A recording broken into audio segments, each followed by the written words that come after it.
All right, everyone, welcome back into another fantasy golf video. Going to be getting into the round 2 coverage here for the John Deere Classic. But first, let's do a quick recap of round 1. All right, so because of this late bogey by Cameron Young, the 9-5 lineup optimizer spit out this GPP winning lineup via the Showdown slate. And I've kind of mentioned the way to go about doing this. This is now 2 Showdown wins over the past month.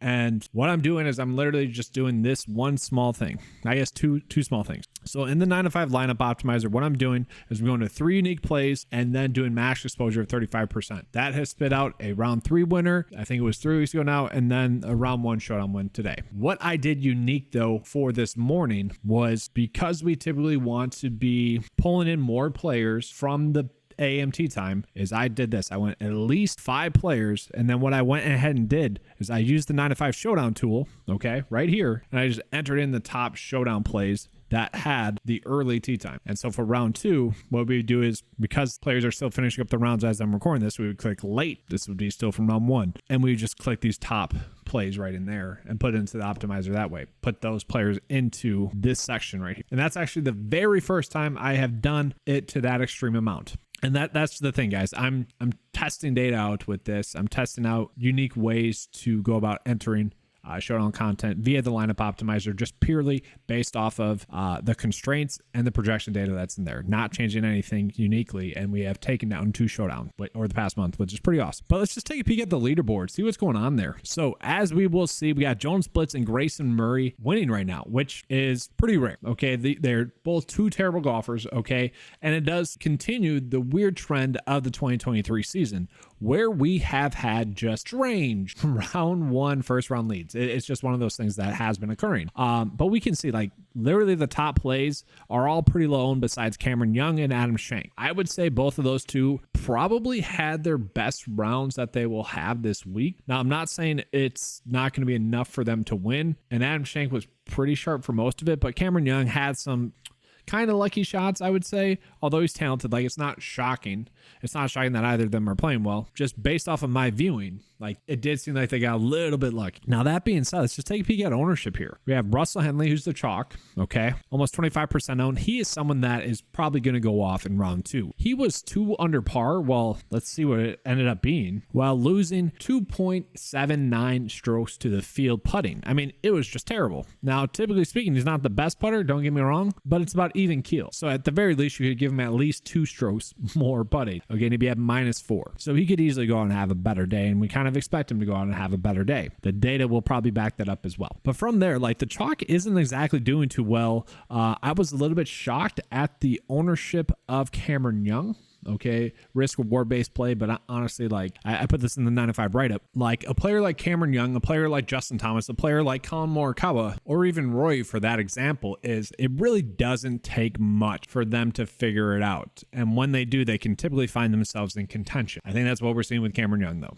Okay, a little bit of luck, but also played extremely well. And then Dylan Wu as well. Dylan Wu, you know, I do expect him to have a better round 2, and I feel pretty comfortable about him as a round 2 Showdown play as well. I feel like he's going to make for a very solid round 2 Showdown play, simply just given the fact that he is going to have an early tee time. I'd be fine rolling with him. Eric Cole as well, another player that has an early round 2 tee time. I think I'd be fine rolling with him.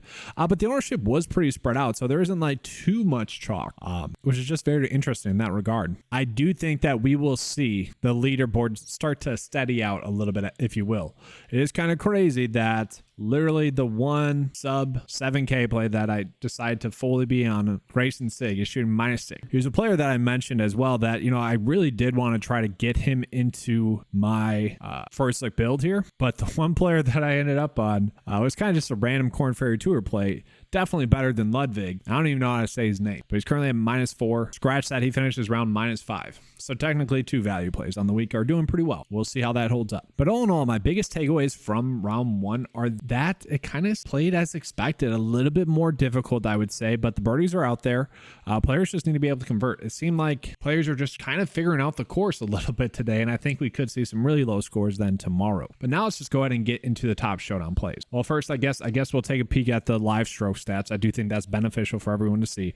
So what we can just go ahead and do is first, I'm going to take out the players that don't match the threshold of having enough stats. I do that by field stat rank up to 1. And now let's just look at strokes gained putting. Okay, let's look at who is most likely to putt better in round 2. Okay, we got Taylor Moore popping up in there. Yeah, he really struggled. Wow.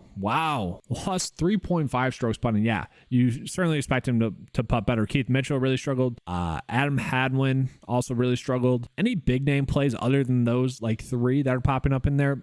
Maybe for round 2 showdown purposes, not too much. This might just be more of an example of the players we might not want to be on.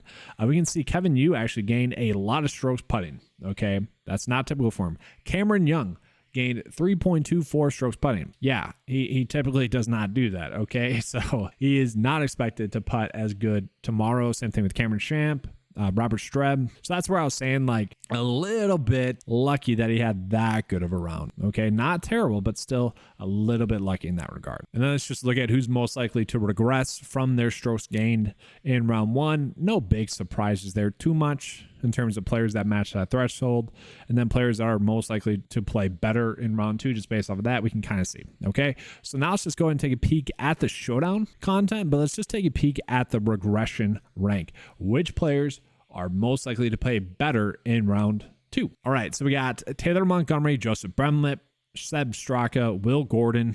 Will Gordon was terrible. I mean, like a lot of the times it's like no duh, but in a scoring fest, we're maybe just trying to find players that can go out and go low. So someone like Dylan Wu, who was a good play, that is also popping up in there. That's encouraging to see. Emiliano Grillo, Eric Cole. It's encouraging to see them popping up in there. Whereas the lower we go, the more worried we start to be. Like, okay, once again, we have a lot of small sample sizes. I want to make that very clear. Like a lot of these players down here, William, I'm not going to butcher his last name. Like we just don't have that much data on him. More likely than not, he probably will play worse, but we just don't have that much data coming in on him. Cameron Young, not expected to play as well. He has been someone that, hasn't really played this well thus far this season.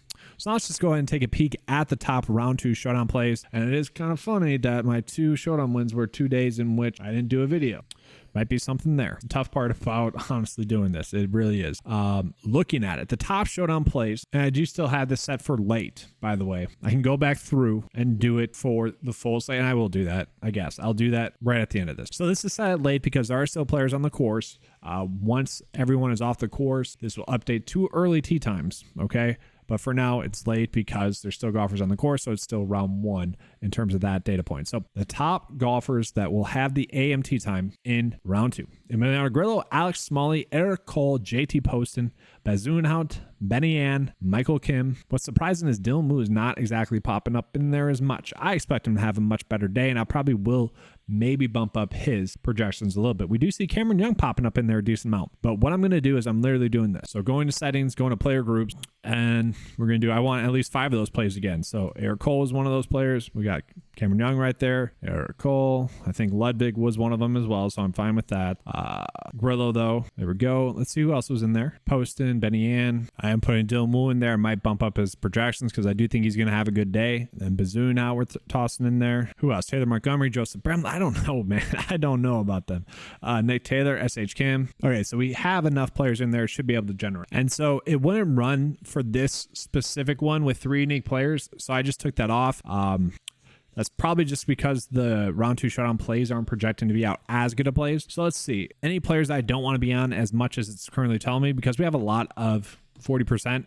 Probably Taylor Montgomery, probably Joseph Bremlett. I would want to bump those players down. So I'm just going to go to show usage. I'm going to bump them down. I don't think they're going to be that good to play. Although this is a week in which we do see scoring like this, or a scoring week like this, it's not shocking for a player to still go low in round 2, even though they might not make the cut. So like you can still be on them. It's not a terrible thing. I'm actually just going to toss in more players into this, and I'm going to toss in Russell Henley. I think he will be a good play. I don't want to miss out on that. Denny McCarthy, sure, we can toss him in there as well. Although they had the PMT time, they still should be good plays. And because we added more players into it to pull from, it's now working better. Probably too much exposure to some of these other plays, but I don't want to adjust it too much. I want this to very much just be the data doing what the data wants, so I'm probably just going to let it be and roll with it. And just as an FYI, because I added in more players, I was able to go back in and do the 3 unique players. I think that is crucial because it does give you enough exposure to the proper plays. But now let's just go ahead and take a peek at the full slate. Who are the best round 2 picks on the full slate? Because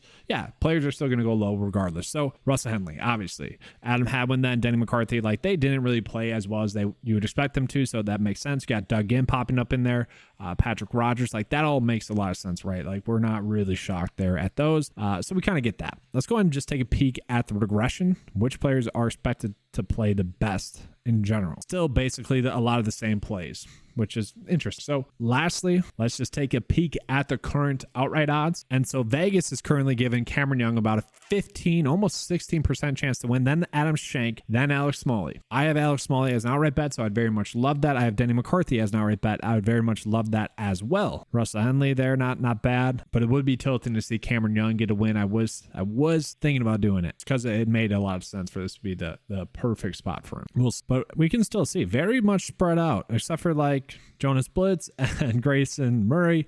They don't expect those players to win, which is kind of funny. But that's all for this video. Good luck in round 2. If you guys want access to the tools that you saw available in this video, click the link in the description below. $10 a month to get access to that 9-to-5 membership.